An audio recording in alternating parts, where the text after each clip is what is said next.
नमस्कार, आप सभी का चैनल में बहुत बहुत स्वागत है और मैं आशा करती हूँ कि आप सभी स्वस्थ होंगे। आज हम सप्त मातृकाओं के बारे में जानेंगे। आखिर वो कौन हैं, उनकी उत्पत्ति कैसे हुई, उनका क्या महत्व है हमारे शास्त्रों के अनुसार, क्या उनके बारे में कथाएं हैं, वो सारी चीज़ों के बारे में आज हम जानेंगे। साथ ही जानेंगे कि उनकी पूजा कब होती है और उसका क्या महत्व है। इन सारी चीज़ों के बारे में आज हम इस वीडियो में बात करेंगे। तो सबसे पहले समझते हैं कि कौन हैं ये सप्त मातृकाएं। जैसा कि आप नाम से समझ रहे होंगे, सप्त यानी कि 7 मातृकाएं यानी कि माता, यानी कि 7 देवियां या 7 माताएं या फिर शक्ति या ऊर्जा का प्रतिनिधित्व करने वाली 7 माताएं। ये 7 देवियां हैं ब्रह्मणी, वैष्णवी, माहेश्वरी, इंद्राणी, कौमारी, वाराही और चामुंडी। शुंभ और निशुंभ राक्षसों से लड़ते समय देवी की सहायता के लिए सभी देवों ने अपनी अपनी 7 शक्तियां भेजी थी।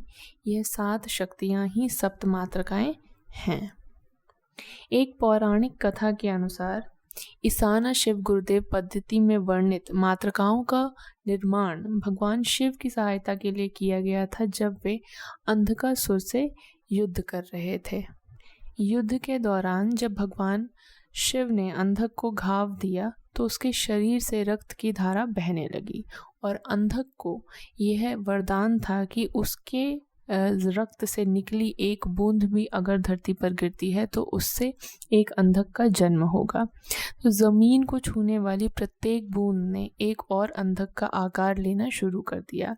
इस रक्त के प्रवाह को रोकने के लिए भगवान शिव ने अपने मुख से निकलने वाली ज्वाला से योगेश्वरी नामक देवी की रचना की।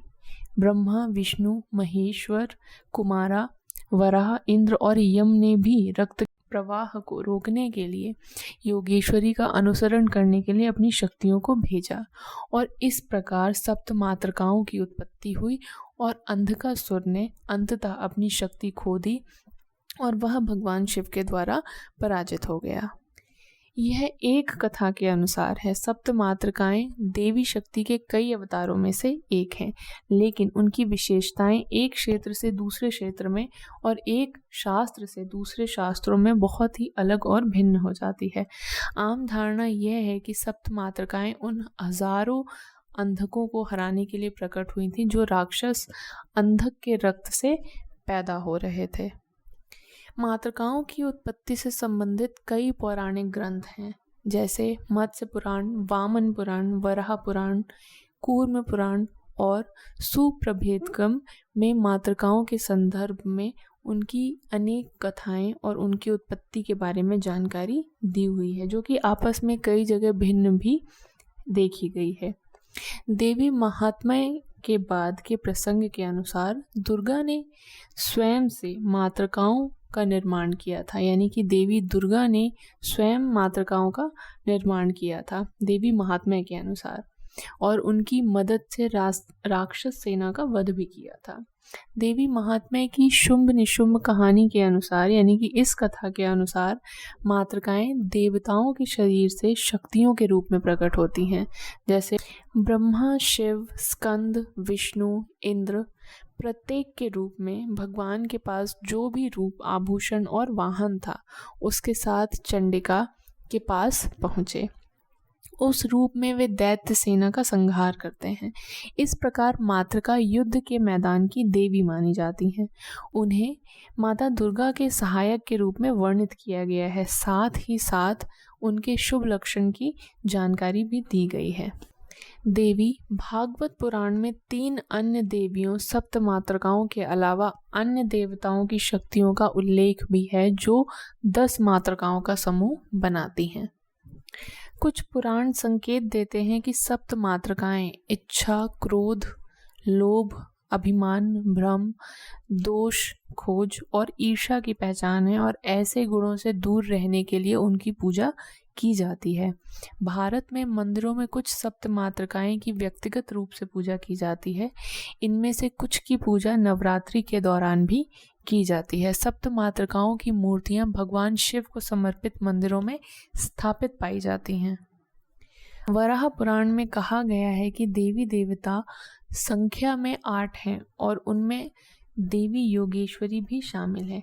यह कहता है कि यह सप्त मातृकाएं 8 मानसिक गुणों का प्रतिनिधित्व करती हैं जो कि नैतिक रूप से खराब हैं।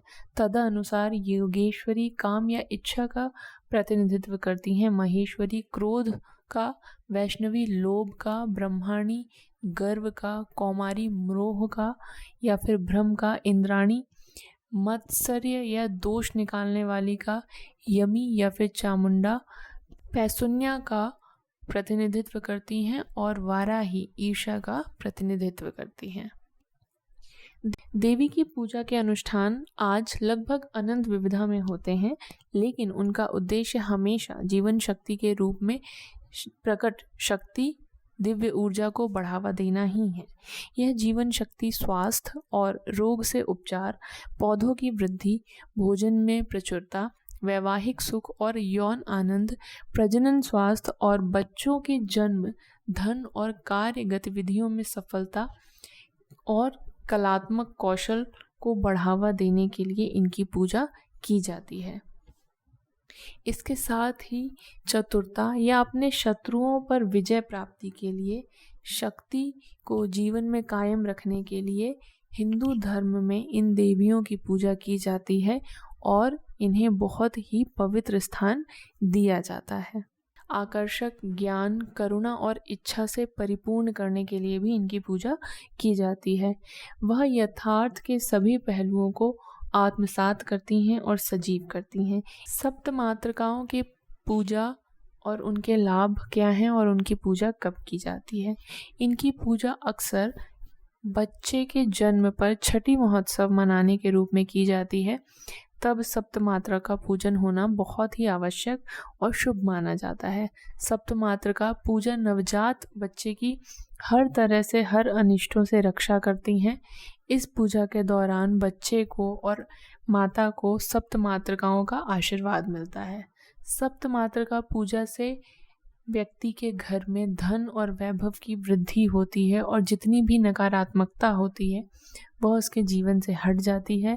जितने भी अनिष्ट ग्रह होते हैं, ग्रह जनित बाधाओं से भी उसको निवारण मिलता है और जो सप्त मातृकाओं की साधना या पूजा करते हैं उनके जीवन में बहुत ही अच्छे प्रभाव देखने को मिलते हैं और उन्हें हर तरह की सुख समृद्धि प्राप्त होती है। यदि कोई सप्त मातृका का हवन करता है, यानी कि सप्त मातृकाओं का हवन किसी कारण से करता है या अपने घर में। अब बात करते हैं सप्त मातृकाओं के हवन से क्या लाभ होते हैं। तो इस हवन से जो मुख्य लाभ होते हैं, सबसे बड़ा तो आपको देवी देवताओं यानी कि दिव्य देवियों का आशीर्वाद मिलता है, आपको सप्त मातृकाओं का आशीर्वाद मिलता है। आपके जीवन में जो भी ज़रूरतें हैं आपको उनकी पूर्ति होती मिलेगी, आपको उनकी जो भी कमी है वो दूर होगी, आप जो भी संघर्ष कर रहे हैं अपने जीवन में उनका अंत होगा। नकारात्मक ऊर्जा जो है आपके आसपास वो ख़त्म होगी। आपके आसपास आपका जो बुरा सोचते हैं, जो आपके लिए बुरा करते हैं, ऐसे लोगों की जीवन में कमी आएगी। अगर आपके घर में कोई बीमार है या आप बीमार हैं या कोई भी ऐसा व्यक्ति जो आपके पास है और वो उसका स्वास्थ्य ठीक नहीं है, तो उसके स्वास्थ्य ठीक होगा, रोग दूर होंगे घर में आपके या परिवार वालों के। जो भी दुर्भाग्य आपके जीवन में चल रहा है उसका नाश होगा और आपके जीवन में सौभाग्य की आपको प्राप्ति होगी और आपको हर तरह से लाभ मिलेंगे। तो यह था सप्त मातृकाओं के बारे में एक संक्षिप्त विवरण। जो लोग नहीं जानते हैं कि सप्त मातृकाएं कौन होती हैं, उनके बारे में जो भी उल्लेख हमारे शास्त्रों में पुराणों में किया गया है उसका एक संक्षिप्त विवरण मैंने यहाँ पे आपको दिया है। साथ ही उनकी पूजा कब की जाती है, उससे क्या लाभ मिलते हैं और उनके हवन से क्या लाभ मिलते हैं, वो सारी चीज़ें मैंने आज आपको इस वीडियो में बताई हैं। आई होप ये वीडियो आप लोगों के लिए हेल्पफुल रहा होगा।